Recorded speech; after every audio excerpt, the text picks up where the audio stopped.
সূর্য কোন দিকে উঠেছে? তুই ফোন ছেড়ে পড়তে বসেছিস? আরে মা, সামনে পরীক্ষা আছে, পড়তে বসতে হবে না? ও আচ্ছা, পর পর। অ্যান্সারটা খুঁজেই পাচ্ছি না, পাঠিয়েছিল তো।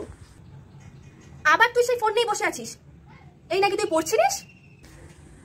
আরে দাঁড়াও, ফোনেই তো আছে, পিডিএফ দেখে তো পড়ছি। হ্যাঁ, তুই যা বলবি আমি বিশ্বাস করে নেবো। বল, বোকা পেয়েছিস আমাকে? কিছু বুঝি না বলে বোকা বানাচ্ছিস? ফোনে আবার কিসের পড়া থাকে? হ্যাঁ, ধুর, এই অ্যান্সারটা কমপ্লিট হলো, একটু ফোন দেখি। মানো, তুই সেই লোকেদের ভিডিও দেখছিস?